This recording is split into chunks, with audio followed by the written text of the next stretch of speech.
If you like the video, make sure to like, subscribe, and comment. For more videos like this, have you ever been to a town, truck stop, gas station, etc. during a road trip that just didn't feel right? What was your experience there? Back in 2011, my ex and I took a trip to go visit my dad, who at the time lived in the tiny town of Middleton, Tennessee. I lived at the other end of the state, so it was about an 8-hour trip.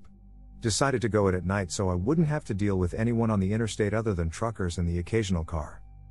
The trip was fine until we got off the interstate and went through some small town maybe an hour or so before Middleton. My memory's hazy on exactly where it was, but at that point it was about 4 in the morning. We were rolling through the town, and it was foggy and dark, minimal streetlights, all the houses were completely dark and still. It was a little creepy looking but nothing really out of the ordinary.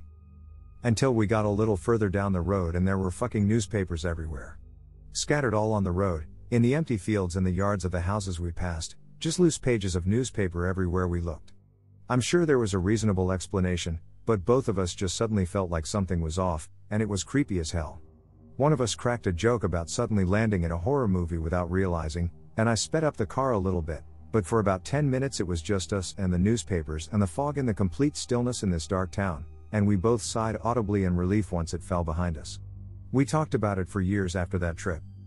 On a second trip to the same town years later, once again in the early hours, we stopped at a gas station I always stopped at, and though I'd always felt safe at it before, that time I felt a little uneasy, but didn't know why. We went in the store and this group of guys and a girl came in yelling at this other guy, cashier made them leave and they tore out. Came back not 5 minutes later and beat the guy they'd been harassing with some kind of bat. It was a mess, cops were called, ambulance. I'll never forget how dazed that poor guy looked with blood coming all down the side of his head. So I guess that time I had a legit reason for things feeling off. I am a skeptical person, but this one experience I had in Berlin still confuses me to this day. Me and my girlfriend were on holiday walking through central Berlin, a weekday morning. The streets were fairly busy, a typical day, when we turned down a long wide street with large buildings on either side. As we walked down we noticed it was very quiet and that there was no one else on the street at all, which was strange in itself considering it was 10 to 11 a.m. As we carried on walking, I can't really describe what happened, but I noticed that the buildings we were walking past weren't actually real, but like movie set buildings. The windows and doors looked normal from a distance, but up close they were way too big to be normal. I just felt really uneasy the whole time, but we didn't say anything until we turned off the street and back into the hustle and bustle of Berlin. I have absolutely no idea what happened at all, but my girlfriend said she felt/seen exactly the same thing. It was like we stepped into a different world for a few minutes. Totally bizarre. When we were teenagers, my friends and I loved driving around to go on roads we never been on before. One dark night we go down an unfamiliar road. For the first mile or so, everything was fine. The road was flat, straight, paved, and lined with very nice McMansions. Then the hard road turned into a dirt one, there were no more houses, and the road started to go up a hill. Anyway, we get to the top of the hill and come back down over, and there were 50 to 100 black and gray cats. The cats move off the road like Moses parting the Red Sea to let me pass, and we continue. Weird for sure, but that's not going to deter our adventurous ways. Then we pass a man and a woman walking in the same direction we are. The woman is younger, maybe like mid-20s. The man is older, definitely 50 to 60. Out for an evening stroll, nothing weird. Except the man is completely naked. We are definitely freaked out, but we continue, albeit much faster. Another 100 yards and a hill later, we find out the road is a dead end. I whip the car around and begin to go the other way, driving way too fast. We pass the man and woman, then the herd of cats as we make our way back to civilization. The entire experience was surreal. My friends and I have never been back that road since. I have 2 stories like this. The first one was an absolutely creepy experience, and the second one was weird, but I didn't feel threatened. First story, a friend and I were driving in a thunderstorm of epic proportions. We couldn't see the road ahead of us, so we pulled over to a diner in a tiny town, and decided we'd wait inside for the storm to pass and order some food. From the outside it looked really lively, people were talking, laughing and eating. As soon as we walked through the door the whole place went silent and every single person stopped what they were doing and just stared at us. Dozens of eyeballs fixated on us. We ordered our food and ate it, and left as soon as the weather had cleared up a bit. We were there for maybe an hour, and it stayed completely silent the entire time, and customers kept looking our way, not discreetly. Second story, another time I was on a road trip. It was the middle of the night and we were getting tired, so we decided to stop in the next town. There had been no sign of civilization for miles, and we finally came across a small town with a B&B. The woman running the place was odd but very kind. The house felt different somehow, but so did the whole town. It kind of felt like I had entered a different dimension, if that makes any sense. Anyway, I go to bed, and the next morning I wake up and decide to walk around the town a bit before we hit the road. Again, the whole place felt like a different world, like it was not part of the earth we normally know. The people living there were tending to their gardens, walking their dogs, etc., and it felt like slow-mo. There were 2 shops in town, and no other businesses. By going into the shops and looking around, and taking with one of the shop owners, I found out the whole town was a pagan town where every single citizen worshipped a goddess of fertility, as in human fertility, but also fertility of their crops. The stores were packed with items that can be used for rituals, and other various items like statuettes representing the goddess. They seemed to be hardcore worshippers. Their town wasn't on the map, and I never found it again. It was a really surreal experience. Driving through western Kansas somewhere in the vicinity of Dodge on my way to Colorado Springs to visit a buddy. I wasn't in any special hurry, so when supper time rolled around I started looking for an exit with food advertised on the sign. Saw one with a pizza joint and pulled off the interstate. I pull up to this combination pizza joint / gas station / bed and breakfast. I was the only car in the parking lot other than this old Chevy pickup with an equally old Lance camper on the back. I walked in and immediately got a bad vibe from the place. It was dim lit and just kinda smelled funny, and there were only 3 people in the store, 1 man and 2 women that looked like they were part of the cast of Deliverance, all behind the counter, and they were just staring at me. I asked for a menu and sat down, and eventually the guy came over and took my order.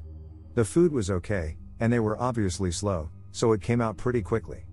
As I was finishing up, the guy walks back over with the check. As I hand him a 20, he mentions that it's getting late and he could put me up in the bed and breakfast overnight. I thanked him and said I'd consider it. He walks off to get change, and one of the women, I'm guessing his daughter, comes over and asks if I'm staying the night. I said I was thinking about it. I was thinking absolutely fucking not, and she gets all excited and runs back into the kitchen area.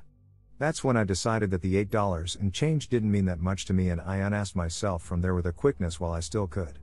Looking back, they were probably just being polite and friendly, and they probably didn't get much business besides the occasional trucker, but I was getting a serious wrong turn movie vibe. I still kinda get the willies just thinking about it. My boyfriend and I had a stay in Melbourne for a few nights. First Airbnb was practically a small hotel room, so all good. The second, on the other hand, it was advertised as flexible check-in, but the owner wouldn't stop pestering us for a time we were going to be there. We told them 8 p.m. and they still kept asking before saying they had to go out and Frank would let us in. We had no mention of this guy before then, but fine, whatever. We ended up missing a few small shows we were eager to go to, so we'd get there earlier, and despite being promised off the street parking, we could only park on the street. It sucked, but no big deal. We'd had a long day and were pretty tired. Then we get to the house. Frank is this tall, thin, muscly older guy, really intense and absolutely no chill. Bulging eyes, kind of intense. We were both really uncomfortable from the start, but my BF makes small talk, jokes about Sydney versus Melbourne. This guy doesn't like it. To the point where he stopped walking, swung around and got in my BF's face. BF escalated the situation real quick, and we got to our room and immediately locked the door. We both got some bad vibes off the place and the guy, but we couldn't work out why. We thought we were just tired but kept debating the pros and cons of staying, and the room wasn't helping. It was freshly painted and the fumes were so strong I was getting a migraine. There was a door to the backyard that was blocked off with a dresser, so much dust under the bed it was ridiculous. And then we noticed 2 things. One was the wooden plank holding up the curtains.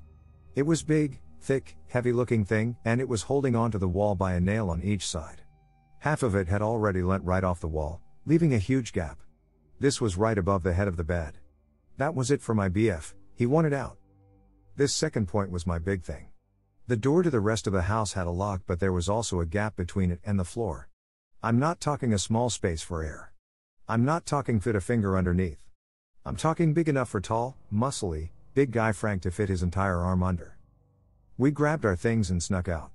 Went to the nearest grocery store for supplies, shopped around for a place to stay, let the Airbnb know we all left, and ended up driving through the night back to NSW and slept in the car for a few hours. Nothing exciting happened, but we just really didn't feel safe there. My BF hikes a lot overseas, stays in random and/or desolated places. He's not put off easily. We were both pretty glad for a solid reason to leave. I was on a road trip on the South Island of New Zealand, and one night at around 9 p.m. decided to stop in a small town to get some rest. Already while driving into the town I noticed that there were Christmas decorations everywhere, like decorated trees and plastic Santas, reindeer, etc. Excessive amounts of decorations on the streets and in every window. This wouldn't have been too weird if it hadn't been in the middle of August. But I thought the town was just really dedicated to a specific aesthetic or whatever. I got to the motel and checked in, and the old lady at the front desk was short and rude with me, which I thought was weird. I had experienced people in NZ as really nice and quite chatty, compared to where I come from, lol. She also wouldn't give me the Wi-Fi password even though they advertised free Wi-Fi. She quite literally told me to piss off and let her get back to her newspaper. After that I went out, and the whole time I was there I never saw any people on the street. I went to a diner near the motel, both also stuffed with Christmas decorations, and had the same experience with the waitress while ordering. She told me they are out of almost everything, and the only I was able to get was a cheese sandwich. There were other people in the restaurant who were all eating what I suppose were meals from the menu. They didn't have to order a plain cheese sandwich. While waiting for my food I noticed that no one in the whole diner was talking, even though there were families and other groups of people. Even the kids ate in silence. Or not really silence, as there was Christmas music blaring. After I was done eating I just paid and left. I was also the only one leaving. No one in that diner, the whole time I was there, got up to leave or go to the bathroom or do anything really. They all just sat there. When I left I felt like they were all starting holes in my back. The whole time I was in that town I got a feeling that everyone wanted me to leave and like they were somehow angry with me. This was 4 years ago, and TBH I don't remember anything after leaving the diner. I don't remember going back to the motel or going to sleep, and just barely remember being on the road early the next morning. I told some of my NZ friends this story. I thought it was some kind of weird theme town, but none of them ever heard of it, and I can't for the life of me remember the name of that town or how I found it. My boyfriend and I were driving from Texas to New Mexico for a vacation when we decided to stop in a small town to get some snacks at the gas station. Muleshoe, Texas to be specific. Ever seen the episode of Carnival where they set up at the weird town named Babylon that was filled with dead-eyed demonic miners? I'm pretty sure that episode was set in this town. We walk into the gas station, which is weirdly packed, and the tension in the air is palpable and electric. The place is filled with men who had obviously just ended their shifts at the local mills or whatever the hell they have there. Dozens of men with dead eyes, loading up on beer and staring at us while circling around the tiny convenience store. The boy and woman working the counter looked frazzled and scared, and were really weird and short with their responses while I checked out. I went out to my truck to get the AC on, and something made me lock the doors as soon as I got in. A couple of these guys came outside and were walking around my truck and quietly talking to each other while I was waiting for my boyfriend to come out, and we got the hell out of town as soon as he jumped in. There was just something evil in the air, and 5 minutes after getting back on the road, we both just went, "What the fuck was that?" We always call that town Babylon and make all efforts to avoid stopping there when we take that route. On a road trip with my parents in the mid-90s, we spent the night in a small city. My parents picked it simply because it was roughly halfway from our origin to our destination, and the hotel was a reasonable rate. Pulling off the interstate, it was clearly a post-industrial city. Big factory buildings everywhere, all of them closed up and fenced off. The hotel attendant was very slow, and our room wasn't much to speak of, but it was just an overnight. We looked in the phone book for restaurants, copied down the address of 3 places, and set off for dinner. We couldn't find the first place. We got on the right street and followed it from one end of town to the other with no sign of it. The second place we found, but was closed for good. The third place looked absolutely awful from the outside, and we didn't even go in. The town felt completely abandoned. My parents decided to go to the hotel restaurant. The hotel restaurant was almost empty except for 2 tables of ATF agents, identifiable because they were all wearing their navy blue t-shirts with yellow ATF on the back. Not surprisingly, the restaurant was out of nearly everything on the menu. A few minutes after sitting down, the fire alarm went off. Nobody moved, not the ATF guys, not the restaurant staff. A few minutes later it stopped, then a few minutes after that it started again. Again nobody moved. The fire department rolled up, but nobody seemed concerned. The waitress said that the fire alarm system always went off a few times a day. We managed to spend the night, The fire alarm went off a few more times, but not while we were sleeping. We left as soon as we could. My family was driving from Wisconsin to Mobile, Alabama for vacation. There were 7 of us, so we took 2 cars. My dad's Chrysler had a huge gas tank, but my mom's Honda didn't and struggled to keep up on the fast highway cruises, so it was drinking fuel. Just after dark we turned off the main highway onto a small county highway and headed into the sticks of Al. The feel was very weird, the air was calm and sticky, everything was very dim and still. I could tell I wasn't the only one to feel that way because my dad locked the doors. Then the radio crackled to life and my sister said, "Dad, we need gas." He asked how bad, clearly worried about stopping, but she confirmed that it was urgent. A few miles later, on a lot carved out of the swampy field, this gas station came into view. As we pulled in, my dad got on the radio and said, "Gas only, no snacks, and stay in the cars." Then he looked back and said in Turbox, "You're with me. Just keep your eyes open." Oh boy, did I. There was a purple Ford F-150 in the parking lot with no windows but a bunch of guys sitting in the bed loudly drinking, a rusted out Oldsmobile Tornado, and just people hanging around. Too many people for 9 p.m. at a rural gas station. The lot was gravel and looked as if the pumps were just sunk into the dirt. I've never been to an unpaved gas station before or since. Loud country music and some very prominently displayed rifles adorned the purple truck. The gas pumps were so old, they had the numbers that spun on a wheel, my dad swore. We would have to go on and pay cash. He gassed up both cars and we went in to pay, leaving the girls in the cars. I poked his arm, "Dad?" and pointed. The truck boys had taken an interest in our cars. He paid the hillbilly cashier, missing teeth and part of her lip, fast, and we headed outside to see the guys disembarking from the truck bed, clearly with us as the target. He smacked the Honda's window and said go firmly and waited until they pulled out to get in and take off after them. The guys were maybe 10 feet from us, all of them, by the time I closed my door. I've been in some spots, but I've never felt quite like I did there. Not a breath of wind anywhere, as if it was too tense for the air to move. Not sure what would have happened with another few minutes there, but I didn't want to find out.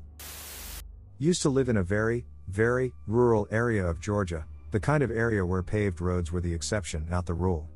The byproduct of this was there were a shitload of roads that didn't have names, at least none I ever knew. They'd be the turn-off past the old Hickory Place, and if you didn't know where the Hickory Place was then, well, you were pretty much out of luck. Now, aside from going to the swimming holes and hanging out on the porch of a 100-year-old house listening to cicadas scream their damn fool heads off, there wasn't much to do except explore, and by the time I got my first car, that's just what I do, drive around and go exploring. Most of the time I wouldn't find much, maybe an interesting bit here and there. Ended up knowing a pretty good set of shortcuts. Every once in a while, though, I'd lose one. Call it anecdotal, call it vagaries of memory, whatever you like, but I will swear to my grave that there were a couple of times that I found roads once that I never found again. I remember one in particular, real rough, washed out dirt road that may have had gravel half-heartedly tossed at it sometime back when Taft was first eyeing the White House. It was off one of the more main roads, and I remember very clearly thinking it was odd I'd never noticed it before, since it was right off my way home from school. It wound back and back and back, and between them ruts and the rocks there were a few points I figured I was about to rip something off the underside of my car, but it eventually came out over a bridge over a curve in a river. Nice place to stop. After a few days, I went back to look for it again, figured it'd also be a great spot to take my girlfriend for some make-out time, and I couldn't find it. Must have gone up and down the road 50 times, never found the turnoff. Checked with some of the old-timers, and these were folks that knew the land better than they knew the faces of their own kids. Nobody could point me to it. Moved away not long after and I've never been back, certainly never went looking since then. I'm not sure whether I'd want to find my way to it again, to tell the truth, just to the off chance I couldn't find my way back. So one year my friends and I went to a convention and it was a 9-hour drive there. We left late Wednesday night due to one friend having to work later than she thought, and didn't get on the road until about 8 p.m. We'd called and made sure our room would be ready for early check-in on Thursday morning since we expected to be arriving around 5 to 6 in the morning and I was going to have to crash for a few hours, since I was going to have to drive the whole way because of some legal nonsense about my car insurance, basically meaning my friends could not drive my car. And, honestly, we only took my car because I had a minivan, and there were 8 of us going including myself, and only my car could fit everyone so we didn't have to split into 2 or 3 separate cars. Anyway, it gets to be around 2 a.m. and I decide a stop is in order. Everyone else is fast asleep as we pull into this stop on the turnpike. We were in Ohio, and stops on the turnpike are usually pretty big. Usually there's a bathroom, 3 to 4 fast food places and a general shop with maps, snacks, books, souvenirs, etc. I see a few other cars, so I know there's people there. Probably the fast food workers keeping the place open 24/7 with a skeleton crew, and I park right up front next to the disabled parking spaces so I don't have to go far in the dark. I reached over and woke up my friend in the passenger's seat, making sure she was really up and would stay up for a few minutes while I went inside so someone awake in the car knew what was going on. Inside I go, intending to just use the bathroom and grab some coffee, maybe food, from a fast food place. I went to the bathroom first and didn't pay attention to the fast food places, and the bathroom trip was uneventful. But when I got back out into the main court area, I just felt off. Like someone was watching me, but I couldn't see anyone. 2 of the places were shut down and another 2 were open, lights on and all, but there was no one behind the counters. I went up to the counters and called out, but no one answered. Even the little general store was empty despite having the lights on and such. I ended up getting some cheap coffee out of a vending machine, and a second cup to go, and getting out of there. The whole time I was just creeped out, and I felt that something was very wrong. When I got back out to the parking lot, I saw the other cars were gone and only my little minivan was sitting there, and when I got in I asked my awake friend if she'd seen the other cars leave. She asked what cars, and I told her there were cars parked when we pulled in that I assumed belonged to the employees. She was adamant there had been no cars and she thought I was seeing things and asked if I was okay to drive. Still to this day do not know what happened. I know it was late, but I've always been a night owl and I wasn't even that tired at the time. I only stopped because I knew the next rest area was over an hour out and didn't want to have been driving that long without a proper stop. So I'm fairly certain I wasn't seeing things, plus I know those kinds of stops always have the general store and at least one fast food place open and there should have been people there, so I have no idea why there weren't and I can't explain the creepy feeling I got while inside.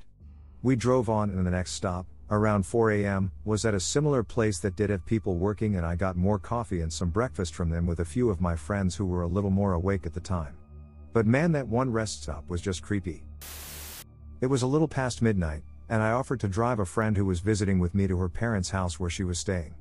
They live in a smaller town outside of mine about a half-hour drive away. I had been there enough times that I didn't need any type of directions, just a reminder of where to turn off into her neighborhood because it was hard to tell with it being dark outside. Now allow me to clear up a little information. I was not under the influence of anything, alcohol, drugs, nothing. I wasn't even that tired. Her neighborhood was just off of a long road in the woods that came straight off a major highway, so it wasn't in the boonies or anything, but out of the city. To get out of the city I live into where she lives, you pass under a newly constructed toll road that is a loop around the city. It's large and can't be missed. You have to either go under it or over it to get back into the city, and it has those huge highway lights all around it, so it wouldn't be easy to pass without noticing.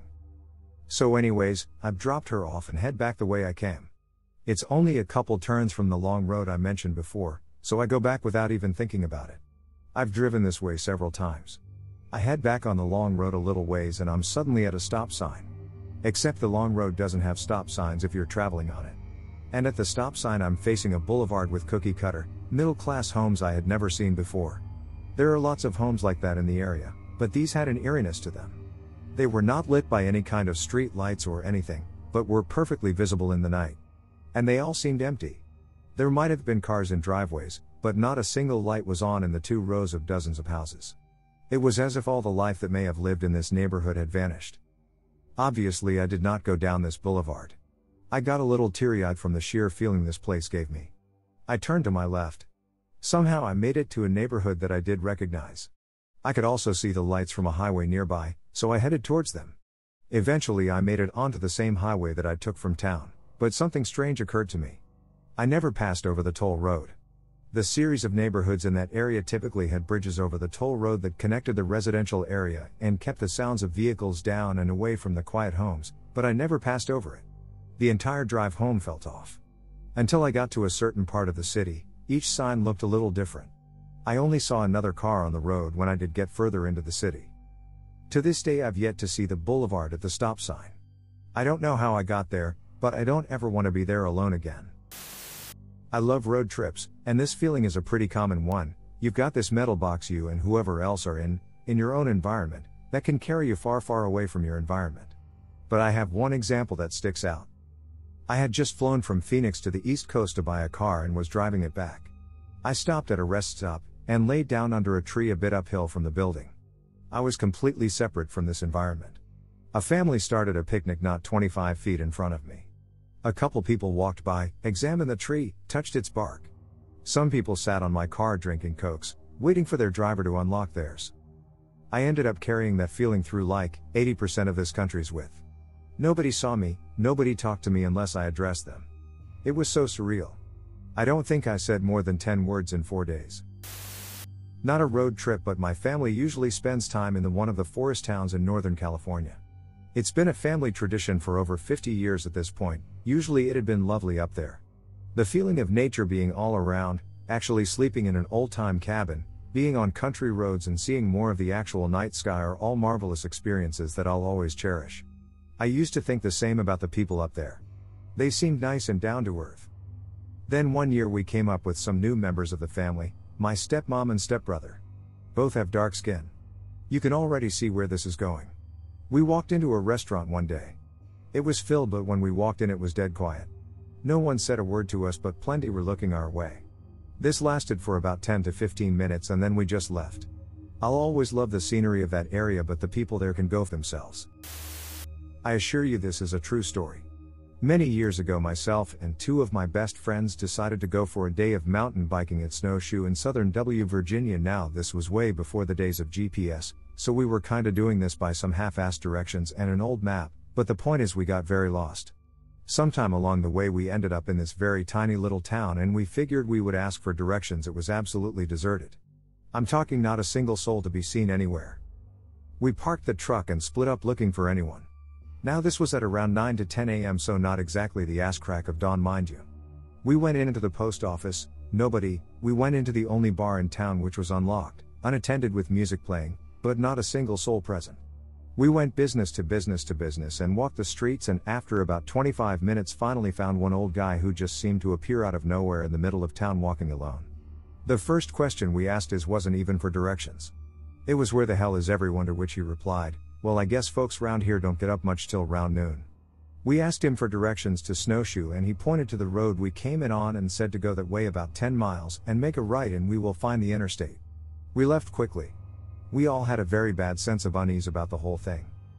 As we left we were about 5 miles down the road and hit a lady dressed up in a state road uniform standing in the middle of a very long straightaway holding a stop sign. When we approached her she turned the sign from slow to stop. We asked what was going on. She stated that there was road construction ahead. We told her of what just happened and she just kinda laughed and said those people in that town are kinda strange, but let it slide. So we actually started talking to her, waiting for a line of traffic to come by from the opposite direction. We actually ended up talking to her for about 45 minutes to an hour, just shooting the shit. Kinda got lost in the convo. Not one single vehicle ever approached from the other direction or behind us. Eventually she said, "Well, I guess it's clear now and y'all can go ahead," and slowly turned the sign from stop to slow and motioned for us to go ahead. We went straight ahead, the only direction you could possibly go for the next 30 some odd miles, and didn't see any signs of construction, state road workers, or maintenance going on at all. She had no vehicle. We figured she was a flag woman dropped off by some crew up ahead. After the encounter with the town and this woman we had enough and called it quits. We turned on the interstate as soon as we found it and headed north and home. Every single one of us still remembers this whole encounter in vivid detail to this day. I asked my friend about it actually about a few years ago at his wedding and it still freaks him out to no end. My partner and I went on an impromptu road trio over a long weekend a few years ago. The kind of trip with no destination in mind, just a map book for when cell reception dropped, a tank of gas, and a vague plan to find somewhere to sleep other than the car. On the second morning we woke up, checked out of the motel, and went on a hunt for breakfast. We were meandering around on back roads and came across a small town with a very deep south-sounding name, which isn't particularly common in eastern Ontario. Right in front of us was a diner and, given that it was a statutory holiday in a small town just west of nowhere, we were surprised it was open. From the outside you could tell it was a little dated. The blinds were sun-bleached, the sign proclaiming diner was a little faded, the windows were dusty. There was no name anywhere, just the diner sign. In we walk, and I swear the air changed. It was a 50s style diner, which isn't uncommon, but this one was different. None of the usual retro but newly made jukeboxes, no over-the-top metal Coke and gas station signs, not a single picture of Elvis or Marilyn. There was one of those old blue radios with the antenna and handle playing oldies softly through tinny speakers and some sliced pies under glass cloches, but that was it in terms of decoration. There was no one in there when we walked in, so we sort of loitered in the entryway, not sure if we should sit or wait, or if they were even actually open. An woman in her 40s came out, told us to pick a spot, and brought us coffee and took our order. Her name tag said Dot and her hair was in a poodle clip. If it had been red, I'd have bet money she was Lucille Ball. It was just my partner, Dot, and me there the entire time we ate. We didn't even see anyone outside the window. We could see Dot through the window to the kitchen, frying up our eggs. She chatted with us from behind the counter as we ate. She was nice. We finished up, paid $10 including a decent tip, and got back in our car. Dot watched from inside and waved as we left the parking lot. I don't know if it was just a really good recreation or what, but it was a very pleasantly odd experience. Not at all creepy but a little strange, and it left us feeling oddly nostalgic, especially odd, since my partner and I missed the 50 by about 30 years. My sister lives in a small town in Alberta. I had come for a visit. First we drove around a bit, touring the scenery of her hometown. It got dark, and we continued our casual exploration. We drove into the forest a bit, and enjoyed the stars in silence. There was a fork in the road, and she informed me that the right side leads to the cemetery, small town cemetery, hundreds of years old, includes the final resting place of our grandpa, and other family members. The left side is a back road near the bottom of a mountain that will take us back to the main highway. We decide to go left. No one would go to a cemetery at night. As we approached the fork in the road, I got an uneasy feeling. I can only describe it as sudden dread that served to increase with every second. My heart seemed to stop and race at the same time. I thought the feeling would subside once we passed the fork in the road, and moved away from the cemetery. But it didn't. It got stronger. My sister and I joked about our uneasy feeling, and kept going. We drove for about 30 seconds down the narrow, wandering road to the left until my sister slammed on the brakes. In front of us was the darkest road I've ever seen. The forest was cut way closer to the road than expected, less than a foot, and it was immediate and thick. It was late fall, so the trees were mostly bare. There were no streetlights, and the car's headlights didn't penetrate the darkness at all. Even though we were just looking at stars, the moon seemed hidden by clouds. There seemed to be a clear beginning to the darkness, where the light from the headlights unnaturally stopped lighting. We looked at each other, and shook our heads. I could see the fear in her eyes that I felt. My sister put the car into reverse and started backing up the narrow, winding road. While she was facing the way away from the forest to guide the car, I was looking at the edge of it. I couldn't take my eyes off the darkness. It was mesmerizing, intriguingly terrifying, and I expected something awful to come leaping out of the shadows. When you looked into it, down the road, your eyes had nothing to focus on. It was as if a black wall had been placed in our way. She used the fork in the road to do a U-turn, and we sped away. Both of us were on the verge of tears, and she was shaking. Until that moment, until we saw the dark forest, we were laughing and joking. Catching up. The sudden change in atmosphere was seriously I was moving from my hometown in New Hampshire, US, to North Carolina. A 18+ hour drive. On my way down, I come by some town called Emporia, Virginia. Confederate flags everywhere, run-down houses. I'm almost out of gas at this point, so I decide to stop to fill up. At this point it's also 1 a.m. The cashier at the gas station was about 6 feet 7 inches and had a thick southern accent, asking me what I think of black people. I avoided the question, and filled up my tank.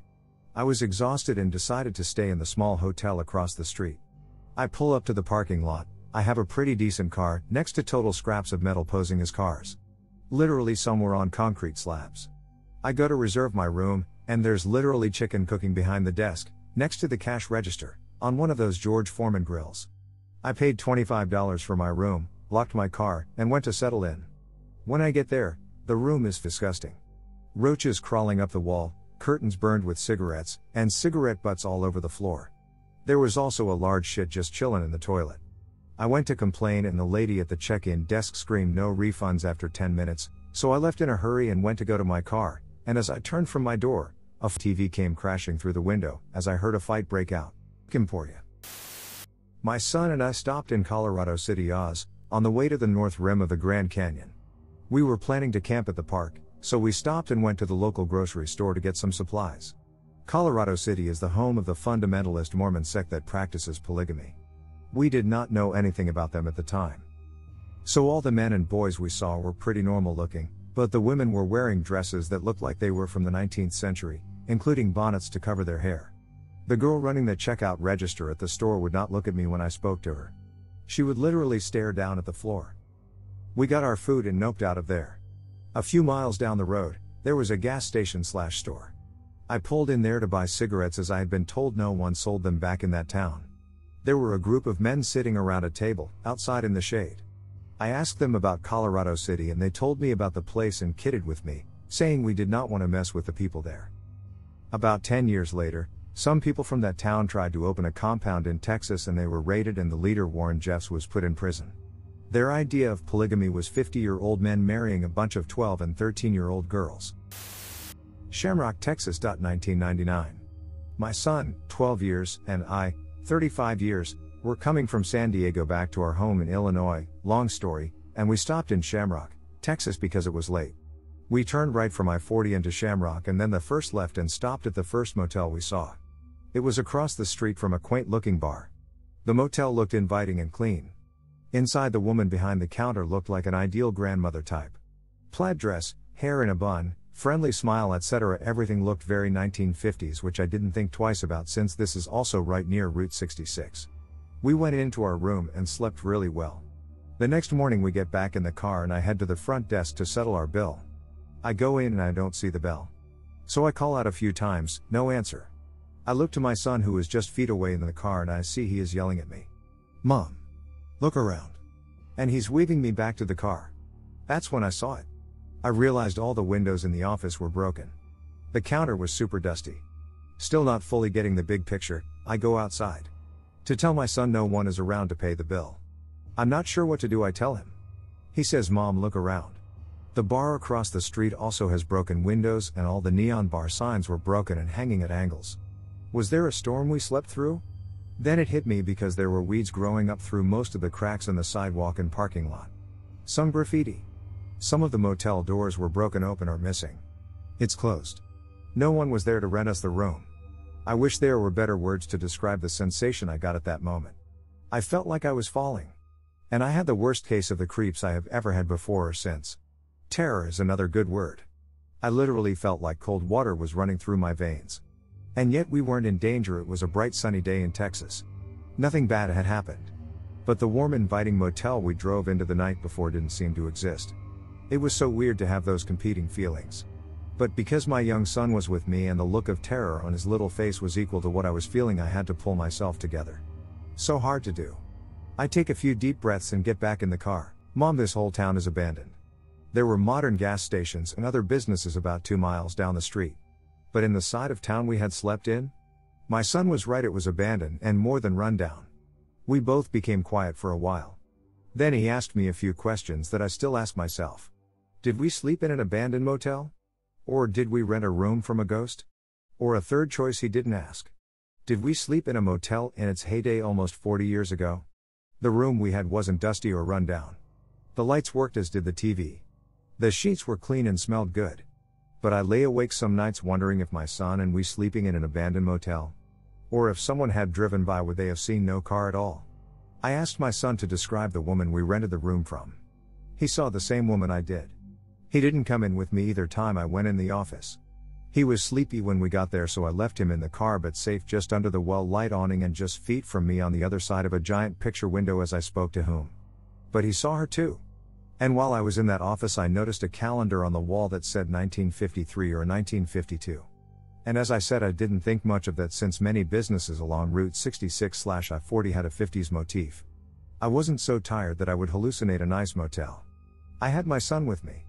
And we both wanted to avoid any motels/hotels that even had a hint of seediness and that can be hard to avoid along highways, so nothing looked off about this little motel in Shamrock. And a tiny bit tired, was too tired for me to risk driving. Always better to find a place early. So where were we really while we slept? I think of that often. And while nothing felt wrong or off at the time, quite the opposite. It sure as hell did the next morning. A feeling I still get even to this day almost 20 years later when I think about that night in Shamrock, Texas. This story is true. I swear on my soul. Peace.